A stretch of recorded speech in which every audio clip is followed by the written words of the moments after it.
বিসমিল্লাহির রহমানির রহিম। আসসালামু আলাইকুম। হ্যালো এভরিওয়ান, কেমন আছো সবাই? আমার হাজব্যান্ডকে কিন্তু কালো জাদু করে মানুষ মেরেছে, আমি কিন্তু বলিনি। সব কিছু সহ্য করে অনেক চেষ্টা করেছি, এখন আর পারতেছি না, বলেই দিলাম। কি করব? কি অবস্থা, কেমন আছো সবাই? আজকে নিয়ে আসলাম লাইফস্টাইল আর একটা নতুন ব্লগ ভিডিও, আশা করছি ভালো লাগবে। আজকে রান্না করব খাসির মাংসের কালা ভুনা। তো আসলে কিছু কিছু কথা আছে, না বললে নয়। কিছু মানুষ আছে না, মানে সত্যি কথাটা ভিতরে রাখতে পারে না। সেরকম ছিল আমার হাজব্যান্ড, সেরকম উনি ছিল। মানুষ একটা কথা মানে জিজ্ঞাসা করতো, কিছু আছে না রাক্ষসীয় চোখ আর রাক্ষসের মন মানসিকতা, সেরকম কিছু মহিলাদের ফাঁদে পড়ছিল। মহিলারা আছে না, অনেক মহিলারাই আছে এরকম, যারা মানুষের ভালো দেখতে পারে না। হ্যাঁ, মানে অনেক মহিলারা আছে তোমার কাছ থেকে ফুসলে ফাসলে অনেক মানে কথা নেওয়ার জন্য চেষ্টা করবে, কিন্তু আমার হাজবেন্ড না ওটা বুঝতো না। ওটা না বুঝলে উনি সব সত্যি কথা বলে দিত। আর সত্যি কথার কারণে যে আজকে তার জীবনে কাল হয়ে এসেছে, আসলে এটাই সত্যি কথা। আসলে ওই যে বলি না, যে অনেক কথাই বলতে ইচ্ছা করে, মনে থাকে না অনেক সময়। সেটাই আজকে মানে ভাবলাম যে বলি।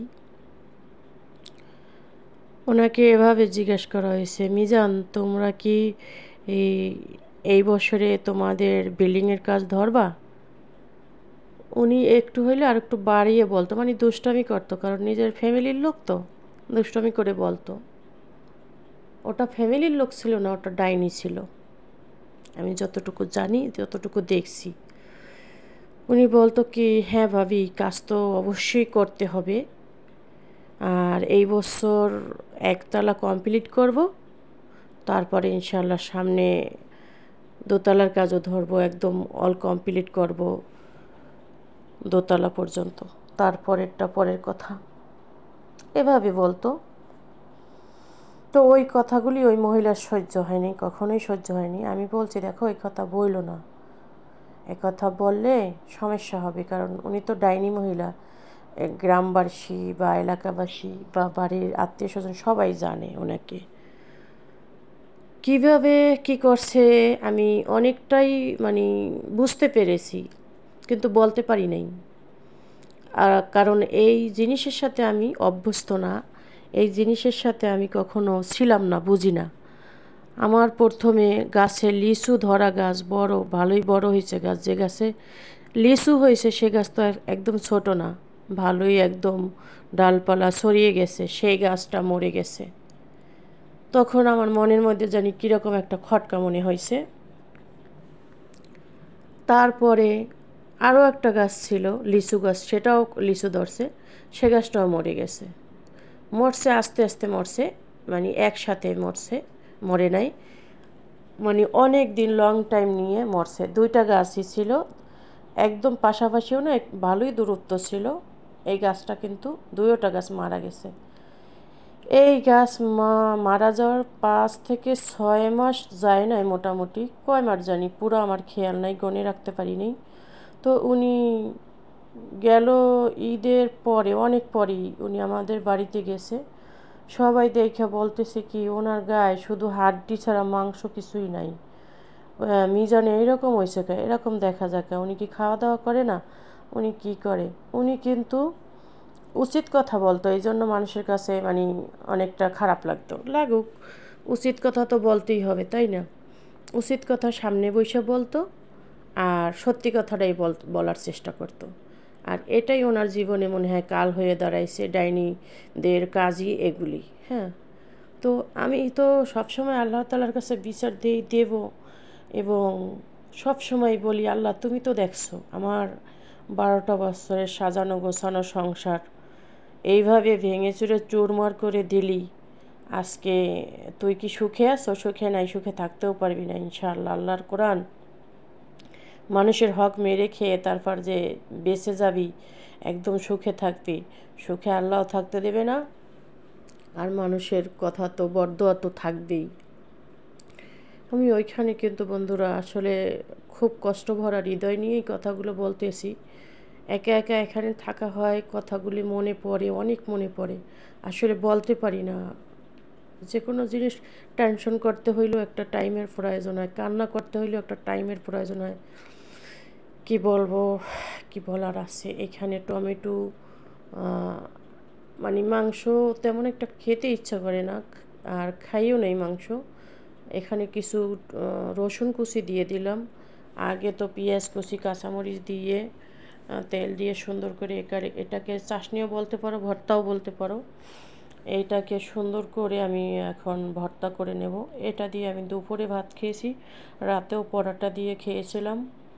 অনেক অনেক মজা লেগেছিল। আর আরেকটা তো দেখাইলে আমি যে কালা ভুনা করছি, খাসির মাংসের কালো ভুনা, ওটাও খুবই সুন্দর হয়েছিল দেখতে। আমি খাইনি, কারণ খাসির মাংস এক পদ আছে, গন্ধ আসে, ওটা আমি খাই না, গন্ধের জন্য খেতে পারি না। তারপরও আমি অনেক কিছু দিয়ে এটাকে ধুইছি ইচ্ছা মতো, তারপরও অনেক সময় না খেতে ইচ্ছা করে না। আমার এই টমেটো চাটনিটা অনেক দিন পরে খেয়েছি, আমার কাছে তো মাশাআল্লাহ অনেক ভালো লেগেছে। আর এখানে 2টা ডিম দিয়ে কিছু সকালের নাস্তা, এখানে ডিম আছে, আর তারপর পেঁয়াজ আছে, এগুলি দিয়ে সকালের একটি নাস্তা করে নিচ্ছি আমি খাওয়ার জন্য। গোলা রুটি যাকে বলে, আমাদের দেশে বলে চড়া, যার দেশে যেটা বলে সেটাই, এটাই একই কথা। তো এইভাবে মানুষটাকে দুনিয়া থেকে সরিয়ে দিছো, খুব শান্তিতে থাকবা, তাই না?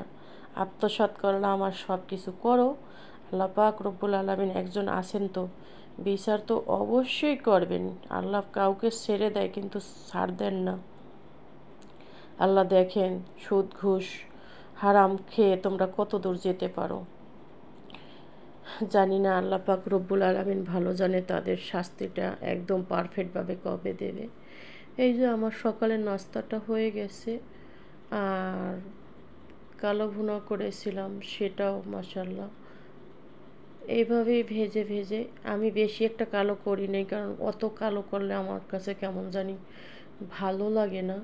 অফ ক্যামেরায় কিন্তু মাংসটা আমি রান্না করে তারপর লাস্টে বাগার দিয়েছি। এইখানে 1 কেজি মাংস আনছিল, আগে হাফ কেজি রান্না করেছি, এখন আবার হাফ কেজি রান্না করলাম।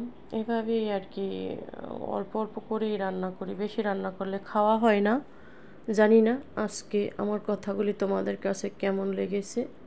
আজকে এই 2-3টা রেসিপি হিসাবে সকালের নাস্তা, তারপরে এই কালো ভুনাটা খাসির মাংসের, আর টমেটো ভর্তা বলো, চাটনি বলো, সবটাই এখানে বলা যাবে।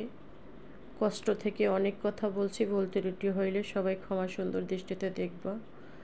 আর অনেকে করে কি যে আমার যে সাপোর্ট আইডিতে একটা শর্ট ভিডিও দিছি, ওইটা দেখো, ওইটা দিয়ে সাপোর্ট করি বলে, কিন্তু সেটা কেন করো জানি না। তোমরা লং ভিডিও এটাতে দেখো না, অনেকেই, সবাই না, অনেকে এরকম কাজটা করে, তার জন্য বললাম। এই যে কালা ভুনাটা পারফেক্ট একটা কালা ভুনা হয়ে গেছে।